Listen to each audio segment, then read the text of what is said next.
All right.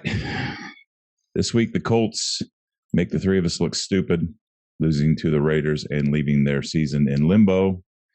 There's a new sheriff in the AFC North. The Titans earn a first-round bye in the AFC playoffs. Maybe. Antonio Brown literally shocks the entire world. And, of course, again this week, Matt Nagy still has a job, at least for one more week. All this and more coming up on the Horsemen Pro Football Talk podcast. All right, here we go. Welcome back to another edition of the Horsemen Pro Football Talk podcast. This is week 18. It's the last week of the 2021-2022 season. Felt weird to just say 2021 season now that we're in 2022. Anyway, I'm Brad. This is Zach. And I'm Hefe. All right, we want to encourage you again to get into our Patreon community. We're going to drive everything through that for the 2022 season, even though today is 2022. It's still the 2021 season. Just making sure that you're all straight on your dates. With everything that happened in the NFL yesterday, I know sometimes our brains can be a little bit shaky the day after. Anyway, join our Patreon community. Find all of our stuff, individual game analysis, Fantasy Central, weekly pick'em contests, all kinds of stuff going to go on there in one place. Check that out at horsemansports.com and tell all your friends and your grandma. All right. As always, we go to our pigskin pick'em leaders. I believe that this week's leader, again, as we record, this is Monday afternoon before Monday Night Football, but I think our leader this week is Trey. Is that correct? That is correct. So, yep. And is there like a 3 or 4-way tie behind him for second place? There is. That would be Hefe, myself, and Willie on the west side. Todd Haney and you are one game behind all of us, and we are one game behind Trey. All right. So, and it's and going into Monday night, I mean, this could go either way because it's the Browns and the Steelers. So there's no telling, if this was, the Jaguars, for example, we'd know who everybody picked. But it'd be interesting to see how this plays out tonight and who chose what for the Monday night game. Who'd you guys pick? I forget. We'll take Steelers. I took the Browns. I took the Steelers. There we go. See, case in point. So anyway, congratulations to Trey for leading going into tonight, and let's see if he can hold on to his lead. And then next week we will announce the season winners, which I will not be one of them. Yeah, and I was looking at this and kind of impressed with myself here in like the last 6 weeks or so. I used to be down like 23 games or something like that to first place, and now I'm only down 13. So made a little run here at the end of the year, but it wasn't enough. It was I don't know how many times we said this. I think I said this twice yesterday when you were over here, Hefe. This is the weirdest season in my 43 years of watching the NFL. It's crazy, just absolutely crazy.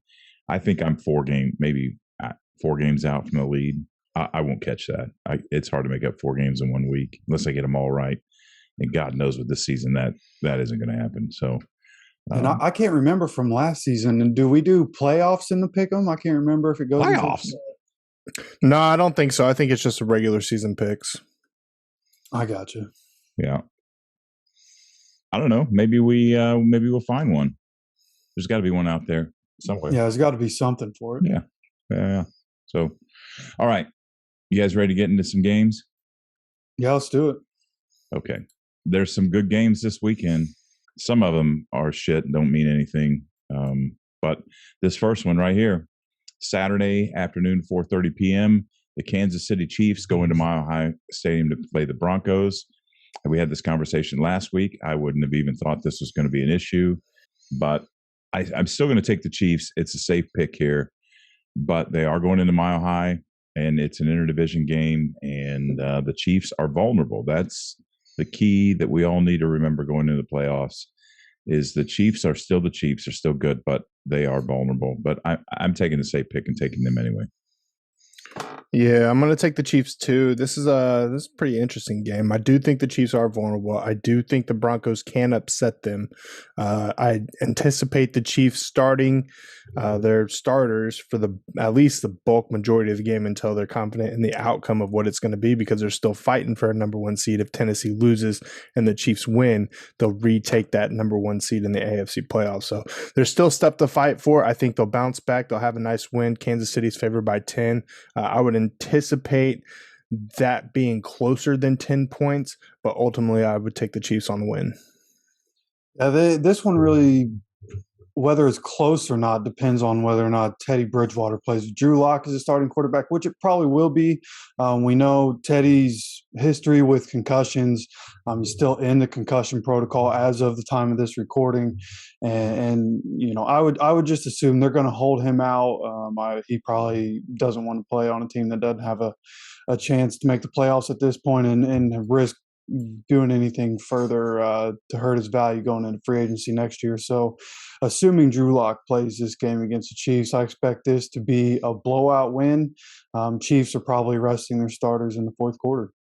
And so kind of some interesting points there, because Zach, you kind of corroborated what I was saying, that I think this interdivision, and I think the Broncos can do it. But when you look at the Broncos, kind of stunk up the place on Sunday against the Chargers, even though they were in Los Angeles. And the Chiefs did lose to the Bengals, but the Bengals may have just turned the corner, been the hottest team right now. They may be the AFC team that you need to fear at the moment going into the playoffs. That obviously with this season that can turn on a dime.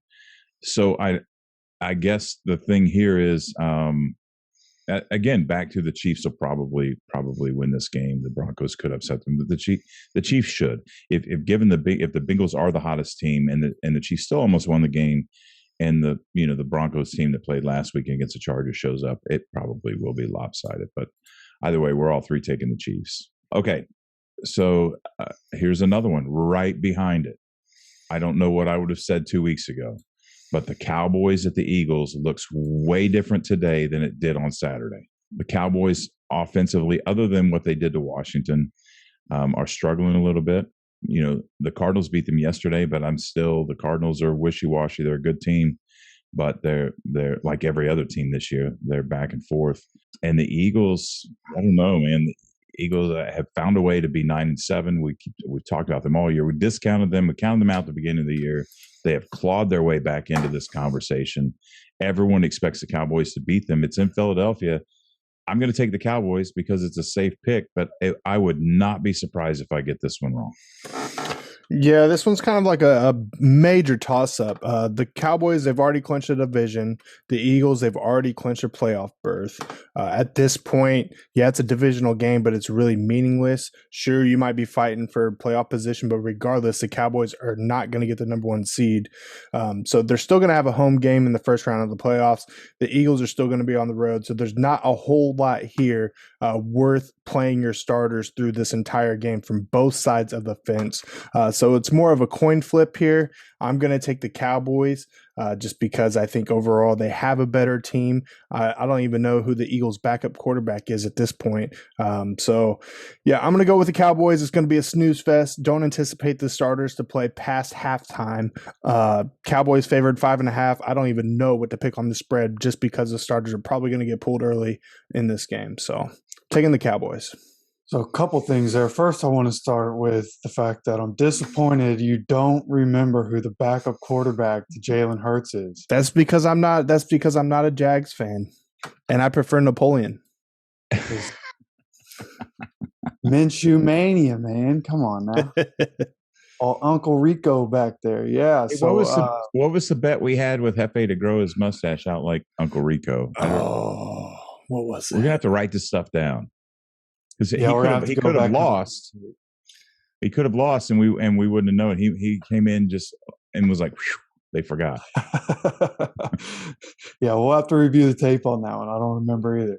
But this one, I don't know if either team is going to be resting the starters because both of them are going to be playing for higher position. If one of these teams loses, I guess yeah. So the Cowboys are actually probably stuck in place at 4, but the Eagles are going to be playing to try to get the 6th seed because if the 49ers lose and the Saints win, the Saints in turn would be in, but they would be the 7th seed. If Philly wins, they would be the 6th seed, which, what are the chances 6 plays 7 at some point in the playoffs? Not high, but I just see that being the case. But I just don't know if Philly's going to be able to run on this Dallas defense with the speed that they have and the people that they have in that defensive front seven. What Philly does well, I think the Cowboys defense will be able to shut that down and neutralize them this week. So I'm going to take the Cowboys to win and probably cover in this game. So as you guys were talking, I pulled some stuff up here, and I'm looking, and I don't see anything about the Cowboys resting starters, but I do see something about the Eagles resting starters, which I find extremely interesting. It has to make you wonder, is that just some kind of a tactical ploy, for whatever reason? I hadn't really thought about that scenario until you brought it up, Zach. And I know at this, I don't know, trying to analyze this, and I don't know. I mean, you could go a lot of different directions. Like the Eagles just want to be in; they want everybody to be healthy. So there's that argument. There's, hey, let's move up a spot. We may have a better chance of working through this. But with the parity we've seen this season, really, I'm going to go out on a limb here and say, I mean, the Rams are the number 2 seed. Would you rather match up with the Rams, or they would get the Rams or the Bucks, right? Yeah, so I was sitting here, I was looking at that. I was getting ready to bring it up. So the Rams play San Francisco. So if San Francisco beats the Rams and the Bucks win, the Bucks are going to move up to 2, and the Rams are going to fall to 3? So if you're Philadelphia, like, what do you do? I mean, either way, it looks like you're pretty much going to be stuck playing the Buccaneers. Because if they move up to 6 and the Rams drop to 3, they move up to 6? Philadelphia beats Dallas. They move up to 6. So really, they have to leave who they play up to fate. And if you were going to do that, now maybe the conversation comes in, well, if it's really not up to us, maybe we should rest some people and get some people healthy. I don't know. But then there's always the argument that if you rest guys and they take a week off, they're rusty when they come back. There's that whole argument we've seen. We saw it a couple times in Indianapolis through the Peyton Manning era. I guess the bottom line is we have absolutely no idea what they're going to do. No, Hefe, when you asked that question earlier about the 6 seeds and the 7 seeds and all that stuff. So if San Francisco loses and New Orleans wins, Philadelphia moves up into 6th? They would move up to 6, that's right. Okay. If that were to happen, the Rams would stay at 2. So Philadelphia would play Tampa Bay. So, and if the Rams lost to San Francisco, Tampa Bay would stay at 3 and Philadelphia would play Tampa Bay. So regardless, it looks like unless I'm crazy, I don't know how Dallas's tiebreakers fall in here, but it looks like in those scenarios, Philadelphia is pretty much going to be stuck with Tampa Bay in the first round of the playoffs. Yeah, it's looking pretty inevitable at this point, yeah. Sorry, that's what I was trying to figure out. Yeah, no, so I mean, it's complicated. There's no way to know how this is going to play out. And back to the original question, whether both these teams are going to come in full strength and really try to win this game or not. And I don't know if there's any way to know that. I mean, if I'm the Cowboys, with the way that offense has looked over the last 6-7 weeks, the Washington game is the only game that they've really looked dominant. I mean, I would want them to play and try to get them right going into the playoffs. You can't go into the playoffs with questions on offense when you have the stars that you have there. You have to figure it out. And against a division opponent, the last week of the regular season seems like a pretty good opportunity to do it. Yeah, that's a great point. But then on the flip side of that, do you go ahead and rest defensive starters? Because that's not something you need to work on. There's just question after question after question after question, depending on what's going on inside those war rooms right now. And there's no way for us to know what's going to happen. So, all right. So let's move on. The next game up is the Cincinnati Bengals at the Cleveland Browns. Cincinnati locked up the AFC North yesterday with a big win over the Chiefs, who already went over that, and the Browns have been eliminated. I still I have to think that Cleveland would love nothing more than to kick Cincinnati one last time, headed into the playoffs, maybe knock them down a rung. I don't know. What do you guys think? You think everybody's going to bring everything they got, or you think they're going to rest starters and the Bengals are looking to the playoffs and the Browns are looking to next year? I think that's exactly what's going to happen. Originally, I thought the Bengals would win this, but again, there's really not a whole lot you're fighting for at this point other than getting ready for the playoffs. You're not going to get the number 1 seed if you're the Cincinnati Bengals. So I think the Browns are probably going to be trying to end the season on a high note. The Bengals are going to be getting ready for the playoffs. So I was going to take the Bengals here, but I'm going to take the Browns at home with this win. See, this is a game where I think the Browns, with the starters that they have that have been dealing with injuries like Myles Garrett, Baker Mayfield, obviously, I think guys like that are going to sit for this last game. There's nothing really to play for. You want to get these guys healthy going into next year, and obviously they need to figure out the Baker situation, what they're going to do with his future. But the Bengals are playing for playoff positioning, and where they're sitting could be important later if there's an upset in the playoffs, because right now they sit at the 3 seed, and where the 4 and 5 are, those are the Bills and the Patriots. They're in the same division. They're both at 10 and 6. So, and the Bengals also 10 and 6. The Bengals can't afford to lose this game and slip to the 4 seed. So I expect them to come out, play hard, want to win this game. They're the hottest team in the NFL right now, and I feel like they're going to want to keep that hot streak going. They don't want to let these guys sit and let that cool off at all. They want to keep things rolling, and I think they do that against the Browns. Bengals come out and get a big win in Week 18. I want to jump in here real quick. I may be wrong. I'm sitting here looking at the tiebreakers, and it looks like if Kansas City and Tennessee both lose and the Bengals win, I do believe on first glance the Bengals could slide up as the number 1 seed in the AFC. That changes the entire conversation, doesn't it? That it does. I might have to swap my pick back to the Bengals. What I was actually before you brought that up, I was going to play devil's advocate with something Hefe said. When he said that the Bengals can't afford to slide down to 4. I don't know if this is necessarily true because of all the changing that's going to go on with the Colts and the Chargers and the Raiders and all that junk being settled down at the bottom. They don't really know who they're going to play, and at this point, it doesn't really matter because all those teams are kind of evenly matched anyway. But now that Zach's thrown this other information in here, the Bengals have a number 1 seed potentially riding. Of course, the Titans aren't going to lose, are they? We thought the Chargers weren't going to lose to the Texans, and they did. Good point. Didn't the Texans beat the Titans earlier in the year? Yes, they did. Yeah, that's what I thought. Yeah. So, okay. I have to say, personally, I believe the Bengals are going to come in and look at this as a playoff game, try to get that number 1 seed. And I bet they bring everything they have. And then what do the Browns have to lose? They rest starters, like you're talking about, get guys healed. They also potentially move up in the draft. So there's that. So I'm taking the Bengals. I'm giving Zach a moment to contemplate changing his pick.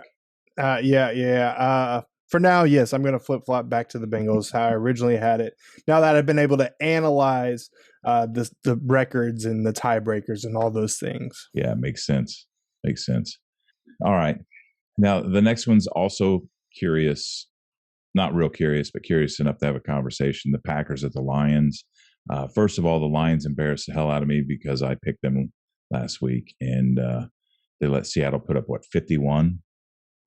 And really, of all the teams in the league, I went with the Lions, gave them everything I had, and the one team that I did not want them to allow to put 51 on them, they did. Anyway, that's my problem to deal with. I'll get some therapy or something. Packers headed into Detroit. The Lions, the Lions aren't going to give up. He's trying to build culture. They're going to try to win this game. The Packers, are they in any danger of losing that? No, they've clinched the number 1 seed. Okay. So I still don't know that with the Packers letting starters go, I don't know the Lions can beat the Packers at all under any circumstances. unless they're trying to lose. I'd love to hear what both of you have to think, but I have to take the Packers with that thought. I mean, it's tough. I definitely don't think Aaron Rodgers and Devontae Adams and Aaron Jones are going to play the entire game. But even still, they have some pretty decent weapons that will play the majority of the game, like A.J. Dillon or Alan Lazard even. He may play deep into the fourth. So I'm going to take the Packers. I do think the Lions can win. It's just a matter of how long the Packers starters are going to be playing in this game. But there's no way they're going to play the whole game. You've already secured the number 1 seed in the NFC. You have nothing else to play for other than getting healthy. However, they do have the bye, so they may keep the starters in to get more reps since you're already going to have a week off following this game.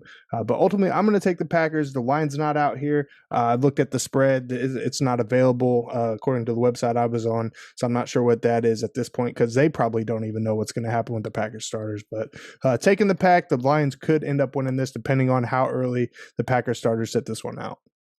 Now, this was a game I was prepared to take the Lions in this game because I thought the Packers were going to be sitting their starters. But it sounds like, and I'm just deciphering what Matt LaFleur said and kind of what Devontae Adams echoed, the fact that sitting starters would be a bad idea. And Matt LaFleur kind of echoed that. It sounds like they're going to treat it like a preseason game where the starters are going to play, maybe a quarter, maybe the first half, maybe a quarter and a half, somewhere in that range. And then they're going to take them out, but they don't want to completely cool off the offense. They want them to go out there, play a little live football, go through the motions a little bit, and try not to get anybody hurt. That's the objective. They have some big-time names coming back for the playoffs. Jair Alexander supposed to come back. They're hoping the left tackle, David Bakhtiari, is going to be able to come back. Billy Turner, they hope he comes back on the offensive line. So, they're going to play it right. But because some of the starters are playing, Aaron Rodgers and Devontae Adams are probably going to score 3 touchdowns against the Lions in a quarter and a half's time. So I will be taking the Packers to win this game. Yeah, that's when Zach was talking. That's exactly what I was thinking. They play a half, they'll be up 28-0, and the Lions will have to dig their way out of that. I do have to say, and I'm sure we'll talk about this before. I've mentioned it a couple of times, and I know both of you agree with me.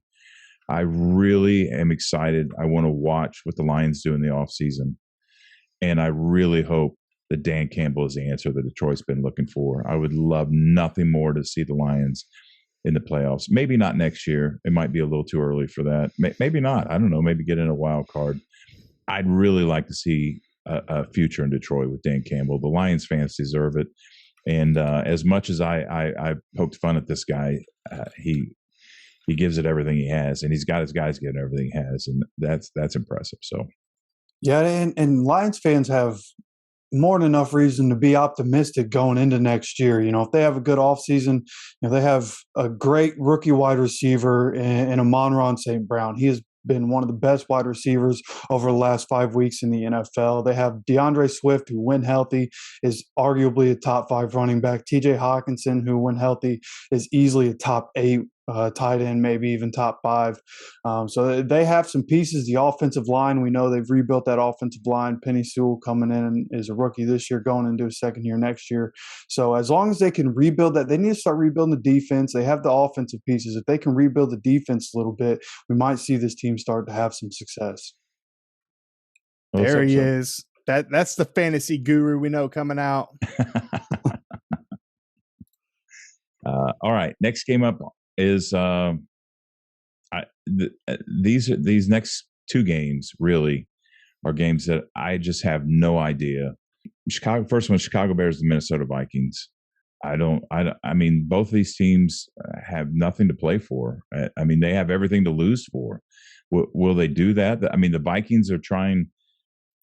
First of all, Mike Zimmer's trying to keep his job, and I don't know if Matt Nagy's trying to keep his job. I mean, if the Bears win another one, if they beat the Vikings and they end up 7-10, does Matt Nagy keep his job? I don't know the answer to that. Are we like, hey, let's move up in the draft position next year? I don't know that either. I do know it's in Minnesota, and the Vikings on paper are way better than the Bears.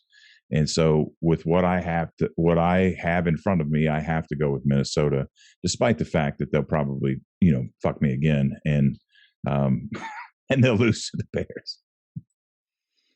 Yeah, it's Kirk Cousins should be back for this game. I think he was out with COVID last week against the Packers there. But it's the Bears. They've won 2 in a row. They beat a very bad Seattle team a couple weeks ago, and they won 29-3 this last week against the Giants, who are probably they honestly look like the worst team in the NFL at this point. Dude, can we just stop for a second? And let's sit on this for a second. Dude, the Bears beat somebody 29-3. But it was the Giants. I know it was the Giants, but the Bears beat somebody 29-3, and they have to be I'm going to agree with you. I think the Giants, as of right now, yesterday, have to be the worst team in the league, because that is embarrassing that they got beat that bad. Wait a minute. There was another team that got beat worse yesterday. Wasn't there? Was it 51-9 with the Jags? 51-10, yeah. Yeah, so the Giants and the Jags, we can look. The Bears beat somebody 29-3, man. You want to hear the stats for the Giants starting quarterback yesterday? Old Skycam had 4 completions on 11 attempts for 24 yards, 0 touchdowns, 2 interceptions. Bring Jason Garrett back. Boy, and there are, in the early part of the season, there were a lot of Giants fans complaining about Daniel Jones, but they'd be real happy to have him back in that lineup right now. Yeah. It's an excellent point. So I'm not a big Jason Garrett fan. I'm not anti-Jason Garrett. I'm just not, real hyped up on him. But I'm starting to think that the problem was not completely Jason Garrett. I'm sure he didn't help. And Giants fans are going to have to suffer through another year of it, unfortunately. And Freddie Kitchens will never get another job calling plays. Ever. Anyway, I didn't mean to interrupt you, Zach. Yesterday Hefe was over here, and I was just like, I just cannot. The Bears, man, Yeah, well, I don't think what they've done the last 2 weeks is enough to save Matt Nagy's job. So I do think at the end of the year he will be gone. And I think that the Vikings will win this game. Kirk Cousins is coming back. They're a better football team than the Bears, and they'll go out on a high note there at home. That's how I feel. So I think with Kirk Cousins in this offense, it'll be much better than we saw against the Packers, especially playing indoors instead of playing in a negative degrees with wind chill kind of game. And going up against the Bears, Nagy, the only conversation with the Bears is the fact that Nagy has to lose his job, because if not, the entire time the Bears are in the offseason, you're going to have Bulls fans and Cubs fans going to games, and in the middle of a basketball game or baseball game going to be chanting "Fire Nagy."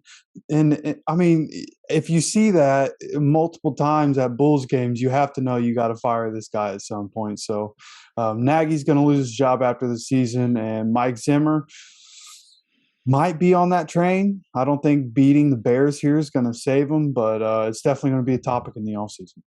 As it should be. And because we have talked about how good the Vikings should be for 2 years on this show, and it's never materialized. And we've also talked a lot about sometimes good coaches are just in the wrong place, and sometimes you have to fire good coaches. They have to go somewhere else, and you need to bring somebody else in, and that's just the way that works. And it certainly, unfortunately, appears that way may be what's happening in Minnesota. So, all right, next game up. The Washington football team at the New York Giants. The Giants, oh my gosh. But then again, does Washington, I mean, are they going to play for pride? They're currently 9th in the draft order. If it happened to lose and everybody else would win out, they could move up to 6th or 5th. So I don't know. But I also think the Washington football team would probably I don't even know they could try hard enough to lose to the Giants right now. So I'm going to take Washington. Yeah, Yeah, I feel the same way. They're favored by 6.5. Who knows if they'll be able to take that spread or not? Regardless, I'm taking Washington on the money line. Like we just said, the Giants are probably the worst team other than the Jaguars. Flip of the coin there, right now in the NFL. So Washington. Yeah, I feel the same way. I think the Giants are the worst team in the NFL. I said that to Brad yesterday when we looked at that New York Giants Bears score. It just Giants are unbelievably bad right now, and I don't see that getting any better. This is a game. The only thing to talk about here is the fact that these guys are going to come out and want to put good film out because both these teams are probably going to have a bunch of turnover in the offseason, and guys are going to be looking for jobs elsewhere. So I think Washington comes up and gets the win here, but I don't think either of these teams look good. Yeah. All right. We all agree. We are all three taking the Washington football team to maybe win this game. All right. Next up is the Colts at the Jacksonville Jaguars. The Colts lost yesterday to Vegas, despite being unbelievably disappointing in so many ways. Has Jacksonville Jaguar fans all riled up because 12% of the people on ESPN have picked the Jags to win this game. My hope is that, like true to form, like a championship team, that there's some firing up going on in the war room in Indianapolis right now, and they come out here and absolutely kick the shit out of the Jacksonville Jaguars and make a statement headed into the playoffs. Either way, even if they don't play well, I still can't take the Jags. They're almost as bad as the Giants, and so I'm taking Indianapolis. Yeah, I'm also going to take the Colts. This last week was really disappointing. The Colts definitely should have won that game against the Raiders, but the Raiders did what they had to do. They played well enough to come away with that victory. I don't want to make excuses. However, there were multiple Colts. Everybody knows they were originally ruled out due to COVID, but they were able to come back with the change in the rules. So the Colts, even though the players were out there, I'm sure they weren't themselves. They weren't 100%, which probably could had something to do with not winning that game. Regardless, that's in the past. I do think this week another must win for the Colts. They're favored by 15.5. All we need is 0 points. If 0, we could tie with the Jags and still make the playoffs. So just don't lose the game. That's all you have to do. I think the Colts will get it done. I'm not sure if they will take that 15.5 point spread, just because for some reason the Colts always have a weird thing with the Jacksonville Jaguars. So I might go with the Jags on the spread there. Don't be surprised if it is a blowout in the Colts' favor, but I'm taking the Colts for the win. So interesting note, and the thing that makes me nervous about this, the Colts haven't won in Jacksonville since 2014. We had Andrew Luck for some of those years. We haven't won in Jacksonville since 2014. So it's a little worrisome, but like you guys mentioned, the Jags are the next worst team in the league to the Giants, and it's not close. That offense has looked terrible, especially since Urban left. Trevor Lawrence has just not looked well. I think he has like 2 or 3 touchdown passes in his last like 8 games or something like that. It's been bad in Jacksonville. No James Robinson for them, so I expect the Colts to come in, handle business, and look, as a Colts fan, I was waiting for that letdown moment. They had been riding so high, and even the games they've lost, ever since the Ravens and the Bucks. You look at the games they've lost, and they dominated those games just to give them up at the end. So there was a letdown game that had to happen, and it happened against the Raiders. Unfortunate timing, but luckily the Colts still control their own destiny with a win and get in game here. So I think they do that this week against the Jags. And just another note here, I've seen a lot of people on Twitter, a lot of Colts fans saying, "Oh, we hope we get the 6th seed so that we play the Bengals and then we can go play the Titans." And right now, I don't know if the Bengals are really the team that I would look to play. I would agree with that. They're a dangerous team right now, so I'd back off that train if I was Colts Nation, but I do think they win this game. So there's a couple points that I want to make based off a couple things you said. First of all, the Colts do have trouble in Jacksonville. As a matter of fact, to refresh everyone's memory, we're the only reason the Jags don't have the longest losing streak in NFL history, because we were the only loss in Jacksonville last year. but I do hope this is different. I mean, if the Colts cannot win tomorrow in Jacksonville, they have no business being in the playoffs. Just no business. It's that simple. And there was something else I was going to say, but I'm old and I forgot.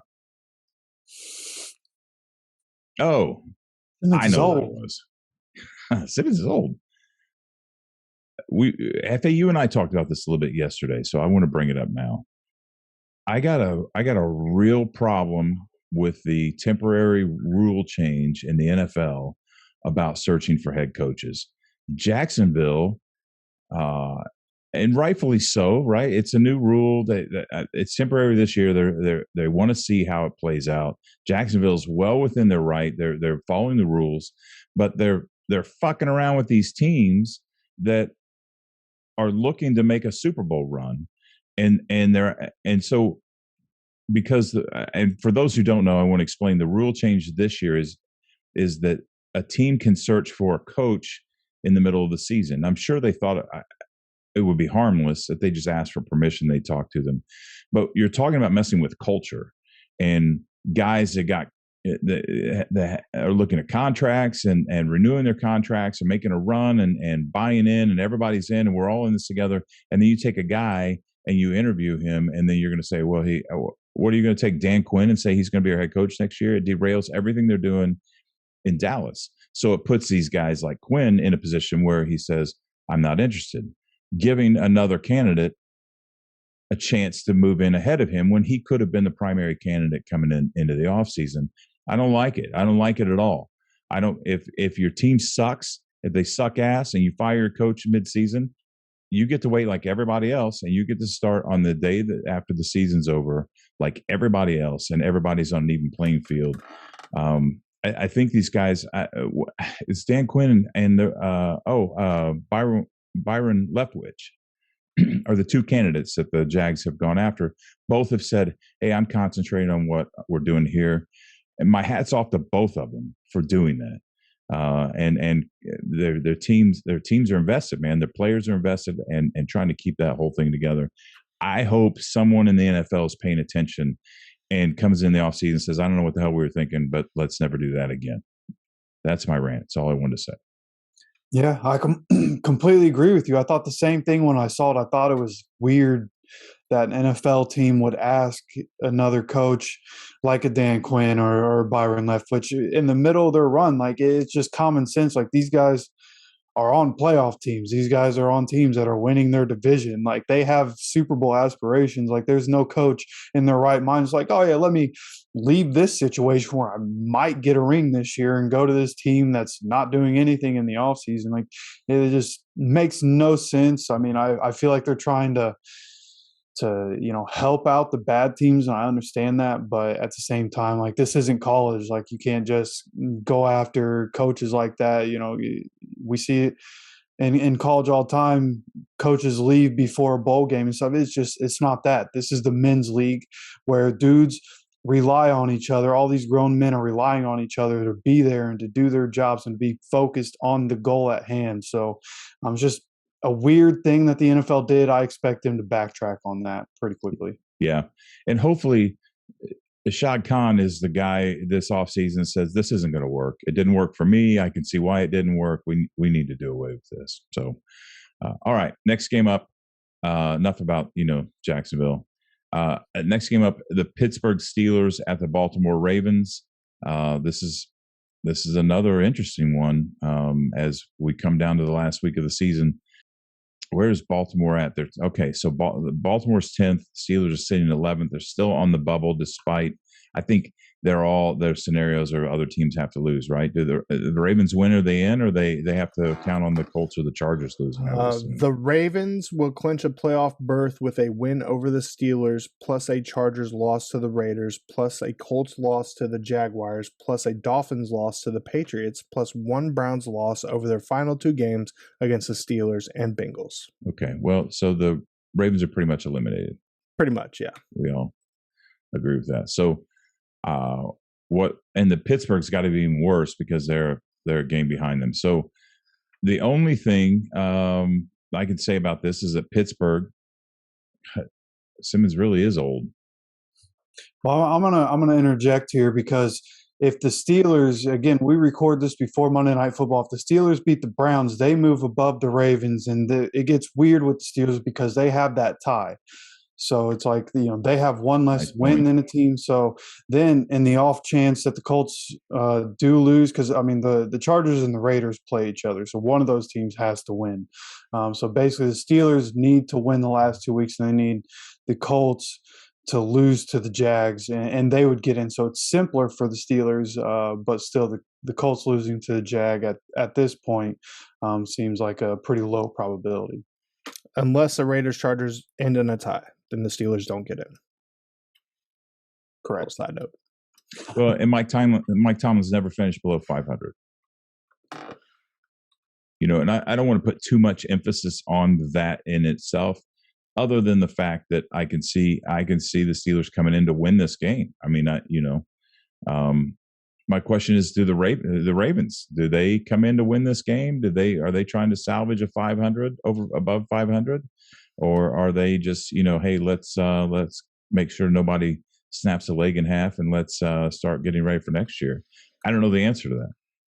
I will say that all the Harbaughs are competitive, and from that standpoint, business is business, but competitiveness is competitiveness. So, what do you guys think? You think both teams are coming in looking to win this game? Oh yeah, I mean, you never know what's going to happen in the NFL. Crazy things have happened.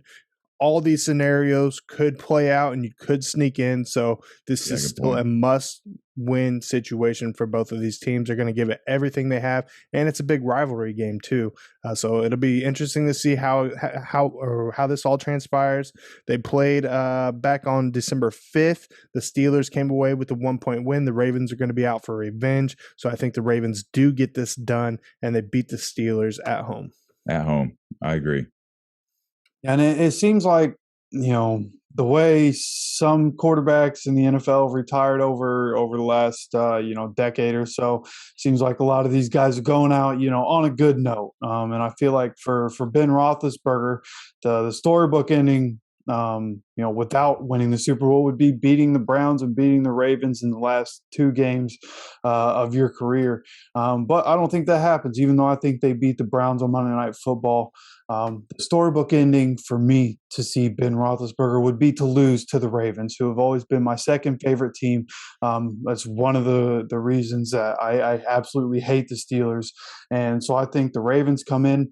Lamar, if I was the Ravens, I'm not playing Lamar. I'm just letting him rest.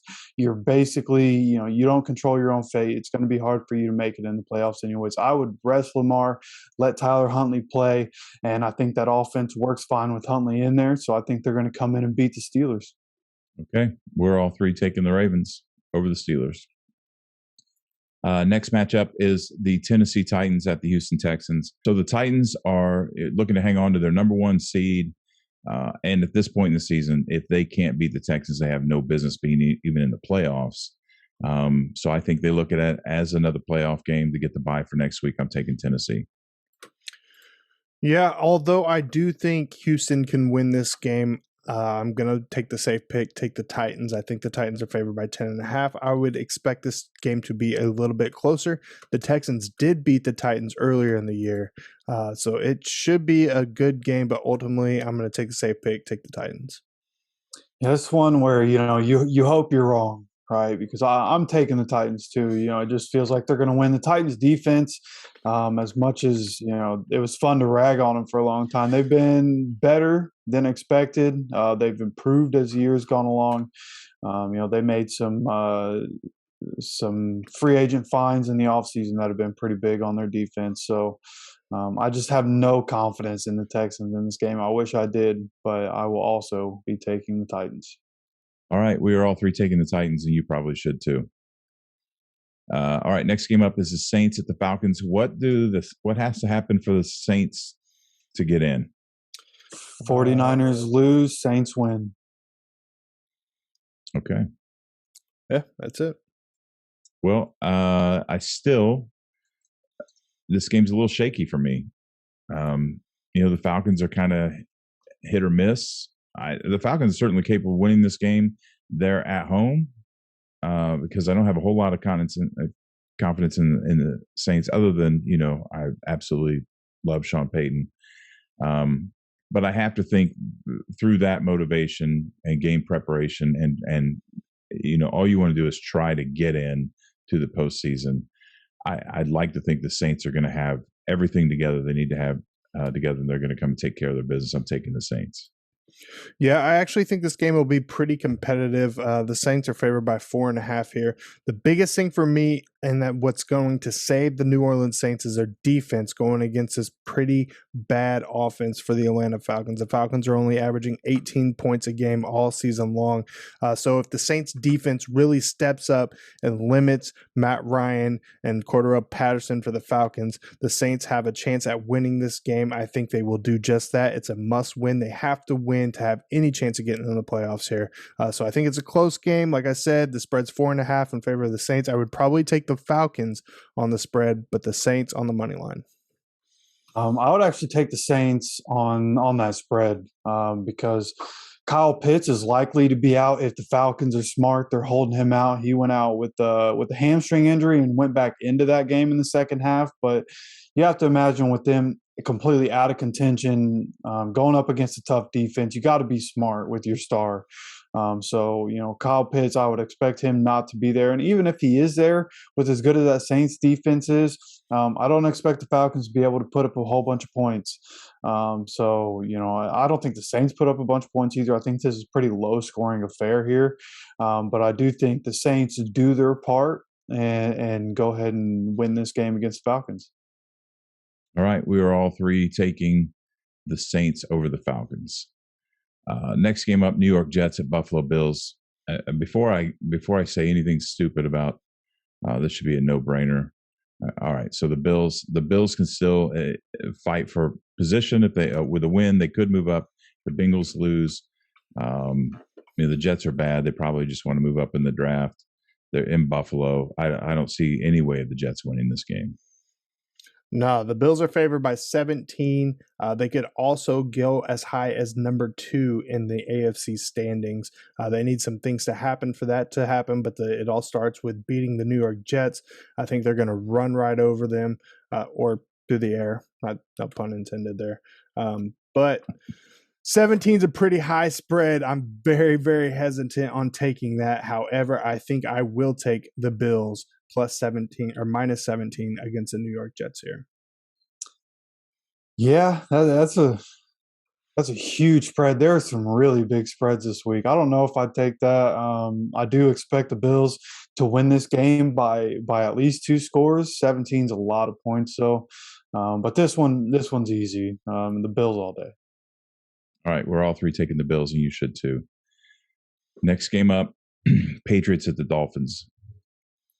Look, we didn't buy into the Dolphins' win streak. And I don't want to take anything away from them because winning in this league is hard, and winning 7 in a row is damn near impossible. But they really didn't beat anybody. And they found that out yesterday. I'm going to tell you, the New England Patriots are for real. You better believe that. Now, the only caveat to this is somehow, for some reason, this last game in Miami somehow always bites New England in the ass. I don't see that happening this year. I expect New England to come into Miami and make a statement and punch the Dolphins in the face before they move into the postseason. I'm taking the Patriots. Yeah, it's going to be pretty bad this week. What was the spread here? 6.5 in favor of the Patriots. I would definitely take the Patriots on that. They still have a shot at taking the number 1 overall seed in the AFC playoffs. They're going to need a win here. They'll need the Titans, the Chiefs, and the Bills to lose. If they do that, they will win the division, and they will slide all the way up from number 5 to number 1 and get the bye heading into the playoffs. So still a lot to play for with the Patriots here. They're definitely going to go in there and take care of business. Miami's just not a good football team this year. It sucks to say that because we all had high hopes. We thought that they had a very solid team last year, and it just hasn't played out at all for them this season. Yes, like you said, 7-game win streak. That's pretty good in the NFL. However, they did not beat anybody worth playing against. Every single one of those teams were not very good at all. So, I think this one's going to get pretty ugly quick. What I'm most mystified about is the fact that Brad said after a win against the Jaguars, Brad says the Patriots are for real. Like they didn't just lose 2 games against 2 contenders right before playing the second worst team in the Fair NFL. Enough. But I thought about taking the Dolphins here because New England does have problems in Miami. But it just feels like the Dolphins were pretenders, and I don't think they can compete with this year's Patriots. I think the Patriots are going to do what they do, and they're going to run the ball all over Miami. I think it'd be tough for Mac to pass. I say it every week. I like Byron Jones and Xavier Howard a lot. I like that secondary. So I think the Patriots are going to have like 250 rushing yards in this game and put the Dolphins away. All right, we're all 3 taking the Patriots, and you make a good point. You make a really good point. I guess I can't hit that too much. Hit back on that too much. I just how I feel about Belichick when it comes to the postseason. This Patriots team has come out of nowhere. Last year they were mediocre, and we went back and forth on that. We expected them to be just above average, but I guess my point is this Patriots team they are one of about 4 AFC teams that are really capable of finding themselves in the AFC Championship. And the Dolphins have no business being there. And that was kind of my point. I won't bet against Belichick in the playoffs. I just won't do it with this team. He's shown that they can win with this team. They're very dangerous coming into the postseason. Can I just stop with that? Yeah, definitely a dangerous team that I wouldn't want to see in the playoffs. Yeah, for sure. Yeah. All right. So next game up, the Carolina Panthers at the Tampa Bay Buccaneers. I got nothing to say about this. I mean, the Bucs aren't going to hold anything back. They're still fighting for position. Anything could change. Carolina's just not good. They're in Tampa. I don't see anybody sitting, throwing anything away, not trying hard. The Bucs should win this one pretty easily. Yeah, they should. They're favored by 8. I think they'll take care of business, get the win here. I'll take them on the spread. They have a chance of moving up to number 2 in the NFC playoff. But, it's probably the biggest headline out there, and I feel like we have to talk about it. But, man, what was Antonio Brown thinking? Well, there's all kinds of information that's coming out today, and there's probably still more information going to come out.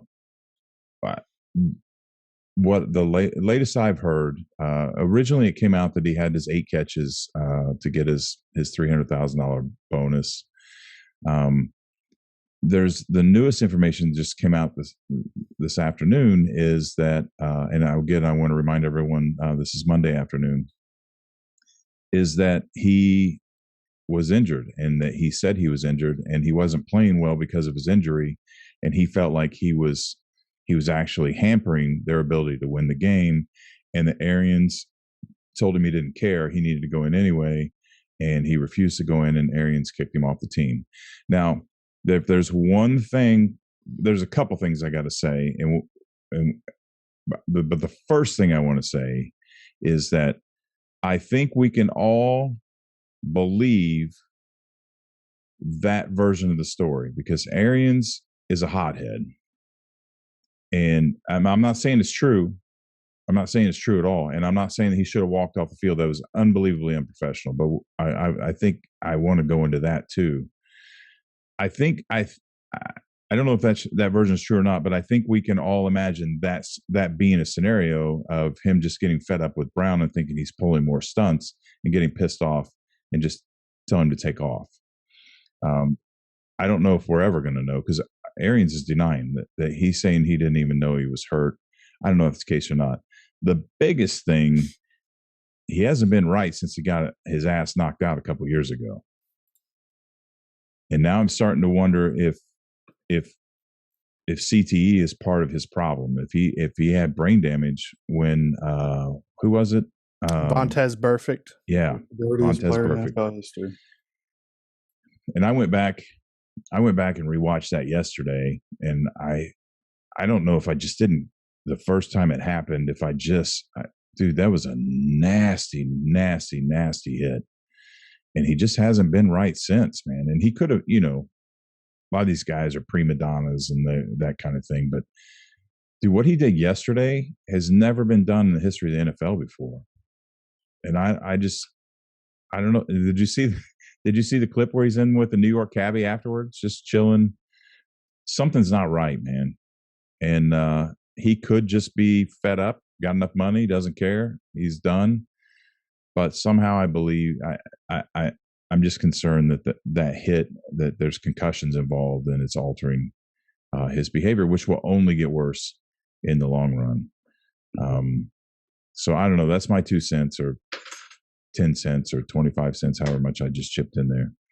Well, and that's what I've been telling people ever since Antonio Brown's exit from the Steelers and then going to the Raiders, how all that happened, and then the legal trouble afterwards. That's what I always fall back to, is that hit that Vontaze Burfict had on him, because up until that point, Antonio Brown never had any problems. He was never, a story in the media in negative light at all. He was just a superstar. Who was quiet, kind of a lot like Marvin Harrison. You didn't hear much from him. He just produced on the field. And then that hit happens, and then it was just everything since then has just been a tumultuous snowball effect for him, and all culminated with what we saw in New York. And I mean, to do what you did, and to do something so bad that you got kicked off the team immediately, and they left you in New York. Like, they didn't even take you back so you could get to your house in Tampa Bay. Like, I mean, it's just unfortunate to see how it's gone. And I think with the way things have gone, I think the conversation is going to start to go toward, does Antonio Brown ever make it into the Hall of Fame? Because coming into this season, there's no doubt, even with what's happened, at some point he'll be in the Hall of Fame. But with the way this has ended for him, I wouldn't be surprised if he gets shunned from the Hall of Fame. Yeah, I haven't even thought about that, but that's an excellent point. There's just been too much baggage, too much negativity, and it's really sad to see, because the dude is crazy talented. It could have been one of the greatest of all time if he had his head on straight. And I do think the concussions and the CTE are playing a big role in it, because it does change your emotions. It does change how you act. So I would not be surprised if that is the case. And if that is the case, I really hope somebody's able to reach out to him and he's able to accept some form of help in order to get some kind of therapy or whatever it needs to be in order for him to have a better life for himself. It's a shame this has happened. I don't anticipate him ever putting on an NFL jersey again. He definitely left a lot on the table. The Bucs just won a championship last year.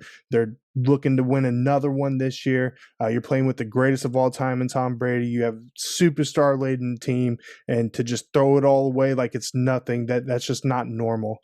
So I really hope, if there is something wrong with him in the mental capacity, that he is able to get some help and become a better person and live a better life going forward. Like I said, though, it's a shame to watch this happen, and it's sad to see, quite honestly. Yeah, I agree. And everybody knows the only two reasons that he's had his last two gigs were because of Tom Brady. And so, you can hear a coach saying, hey, okay, but he's your problem. And Brady's saying, I got him. Who else is going to vouch for him like that? It's not going to happen. The saddest part about all this is, if it's CTE, the league has a PR nightmare on their hand, because the last thing the league will do is admit that's what it is. So they're going to scapegoat this guy to no end, and he is going to be villainized. He's already being villainized.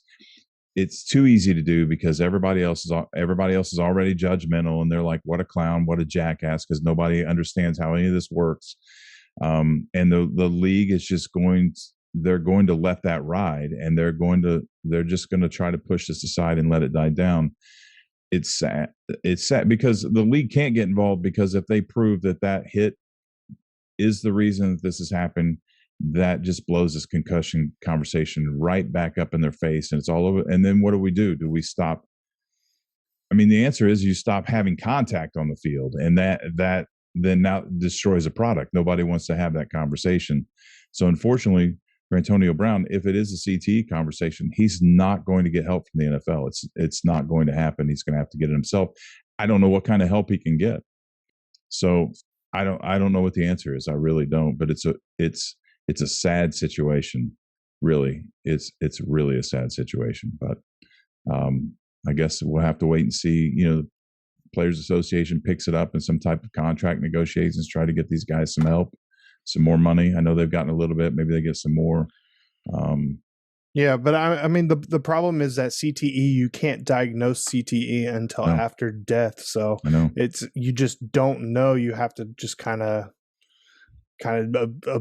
like take their behavior, for example, and just try to assume that's what it is. So I don't know. Hopefully one day they will be able to find the testing, but I think you're right. The NFL is definitely going to try to distance himself from this, kind of shut it down. But hopefully, as a friend, I mean, I'm not a friend, but if I was one of Antonio Brown's friends, I would be trying to reach out to him, try to push him in the right direction to seek some sort of help, because what he has done is just not normal behavior, especially for a professional athlete of his caliber. Yeah. The sad thing is that because they don't know enough about CTE, because they can't diagnose and they don't know enough about it, I don't know what help will actually help him. That's beyond my scope, but I don't know if the professionals know either. True that.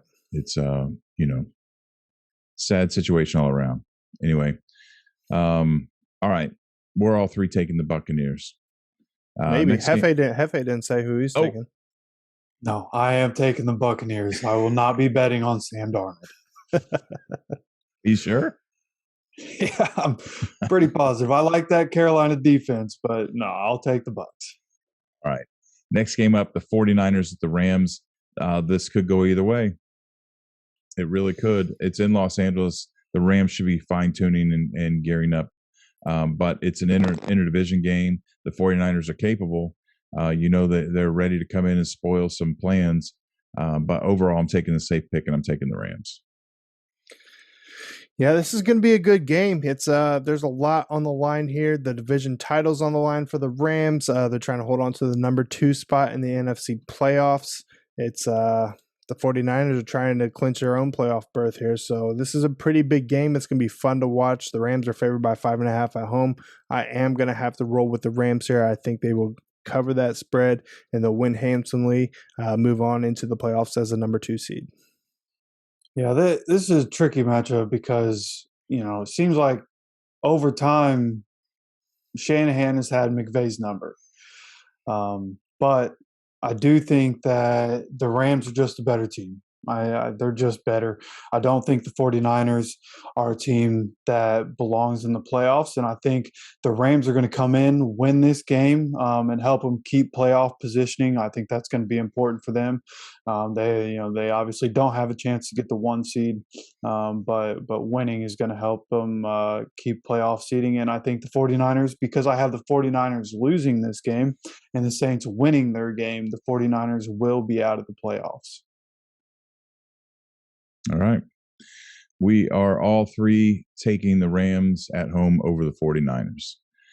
Next game up, the Seahawks at the Cardinals. Another interdivision game. I'd like to think the Cardinals are way better. Seahawks did put up, 50 points or whatever, but they're at home in Arizona. Cardinals are fine tuning. Now, where does the tiebreaker lie between the Cardinals and the Rams if the Rams were to lose? The Cardinals have to win, and they win the division if the Rams lose. Okay.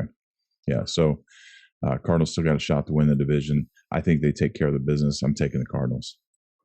I also feel the same sentiment here. The Cards are favored by 6.5 at home.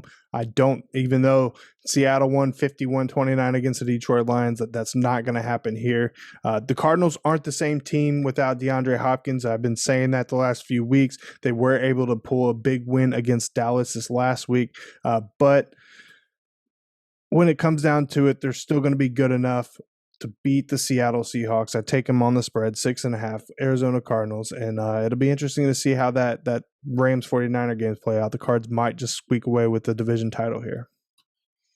This is one where I know Brad's not going to be happy about this. Oh, he's doing it. He's doing it.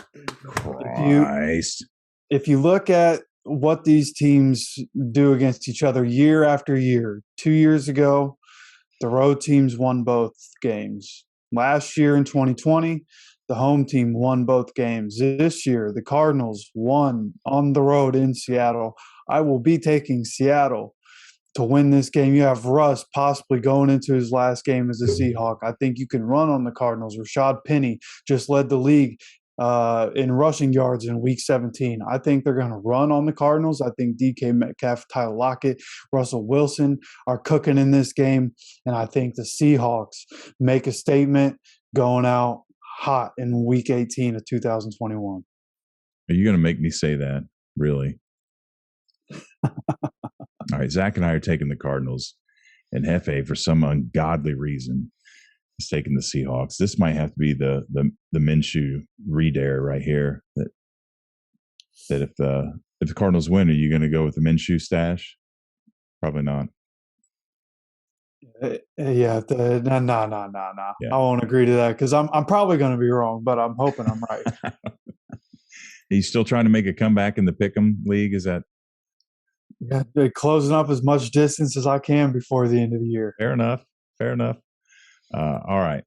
Last game of the year will be Sunday night football, the Chargers at the Raiders. Big playoff implications here. I would assume the Raiders win, they're in, right? That is correct. So they'll knock the Chargers out, move into the 7th spot. Man, I don't know. This game could go either way. I mean, the Chargers had an improbable win the Raiders had an improbable win against the Colts. Chargers had a pretty solid win against the Broncos. Both teams got a win to be in the playoffs. It is a playoff game. I think I like the Chargers offense a little bit better. I think I'm going to take the Chargers, but I'm the jury's still out. I may change this pick. I don't know as things unfold. Yeah, it is a must win. There is a way the Raiders can make it even if they lose this game. But for the Chargers, they absolutely have to win in order to move into the playoffs here. It's going to be a good game. A lot is at stake here. The Chargers are favored by 3. I do think the Raiders can win this game. And my hat goes off to the Raiders for beating the Colts. I think they've won 3 in a row now. They've turned things around. Everything was looking bad for the Raiders, and they've completely turned around their season, and they're on the cusp of making the playoffs. So hats off to them. The Chargers, they've been up and down all season. They bounced back this last week with a 34-13 win over the Broncos. So this is a good game. This is like a coin toss to me. But ultimately, I'm going to say that the Chargers are going to come out on top and secure their playoff spot. This one, for the Raiders, they beat a Browns team a couple weeks, so they have 3 wins in a row, which sounds impressive. But they beat a Browns team that has gotten worse as the year has gone on. They beat the Broncos with Drew Lock at quarterback, and then beat a Colts team who had one of the weirder weeks in the NFL. No practice, and look, the Colts played that game against the Raiders about as bad as they've played in all 3 phases. The Colts got outdone in special teams, which hasn't happened at all this year.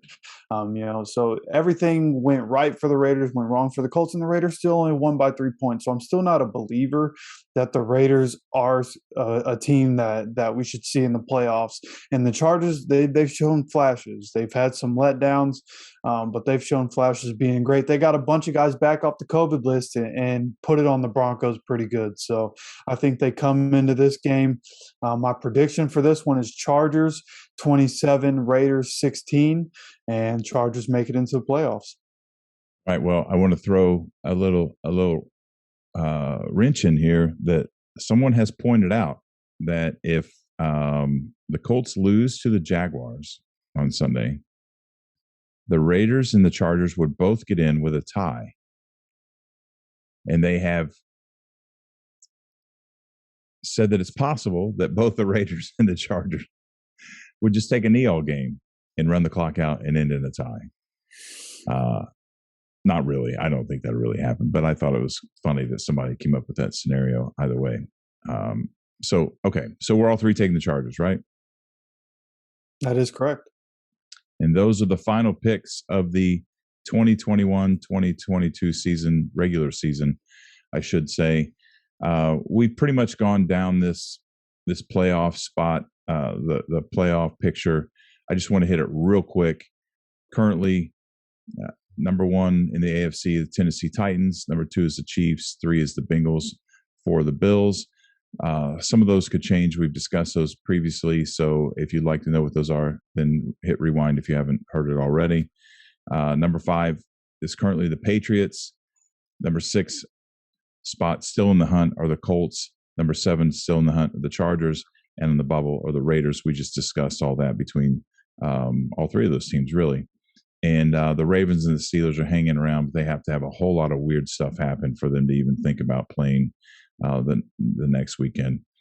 In the NFC, by the time people see this, again, this is recorded on Monday. We're waiting for the Steelers to play. If the Browns beat the Steelers aren't even in this equation anymore. Yeah, good point. Good point. All right, and in the NFC, the Packers currently have the number 1 seed at 13-3.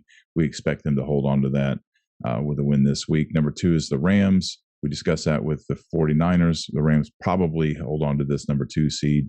The Buccaneers, 3rd spot, 12-4. They probably hold on to this as well. Cowboys, a 4th spot, probably hold on, but they may have their hands full with the Eagles. We're yet to see. Number 5th is Arizona Cardinals, still fighting to maintain their position. 7th is the Eagles. And no, we went from 5th to 7th. It's because in the 6th spot is the 49ers, but they're still in the hunt. They have to win. A couple things go their way to get up with tiebreakers that make that weird scenario possible. And then the Saints are on the bubble in the 8th seed. A couple things go their way. They might squeeze their way in to the playoffs, but probably not. Yeah, and if you're like me and you're wondering how is the 6th seed still in the hunt and not the 7th seed, well, it's because the 49ers are 9-7, but their division record is 1-4, whereas the Saints are 8-8, so they're 1 game back, but their division record is 3-2 right now. So going into this last game, no matter what happens, their division record's going to be better. The Saints just have to be able to win and the 49ers lose, and that's why the Saints will be in. And there you have it. So this wraps up our final regular season week. On the Horsemen here, we appreciate you joining us. So that wraps it up for this week. We want to remind you to be sure to like, love, share, subscribe, all that good stuff. Remember, we will go on into the playoffs. We will continue to have episodes throughout the playoffs. Fantasy Central is over. If you're a Fantasy Central fan, it's over for the year. We will be back the early part of next year. And with that, enjoy the last week. We will see you back here next week for the playoffs. Deuces.